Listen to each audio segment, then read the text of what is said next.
नमस्कार, मी मनस्वीज किचनमध्ये आपलं स्वागत करत आहे। तर आज आपण बघणार आहोत पापलेट फ्राय। तर चला पापलेट फ्रायसाठी काय काय साहित्य लागणार आहे ते आपण पाहूया। तर इथे मी पापलेट घेतलेले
आहे।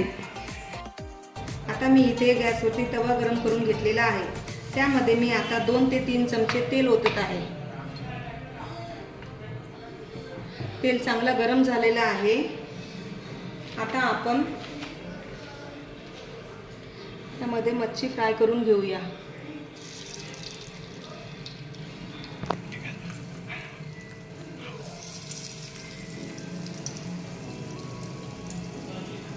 आपण काय करूया, गॅस थोडं लो टू मीडियम वरती खरपूस रंग येईपर्यंत भाजून घ्यायचा आहे। तर आता आपले पापलेट एक साइडने छान भाजले गेलेले आहे। आता मी ह्याला दुसऱ्या साइडने पण छान भाजून घेते।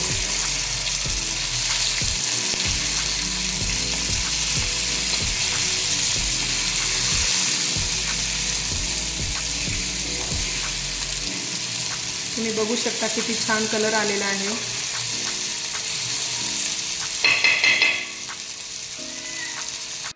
तर आता तुम्ही बघू शकता पापलेटचा कलर किती छान आलेला आहे। पापलेट तयार करताना तुम्ही अजिबात घाई करू नका। तर आता ही पापलेट तयार झालेली आहे। मी आता ह्याला डिशमध्ये काढून घेत आहे। तुम्ही एकदा नक्की ट्राय करून बघा ही रेसिपी। जर तुम्हाला आवडली असेल तर तुम्ही लाईक करा, शेअर करा, कमेंट्स करा। थँक्यू।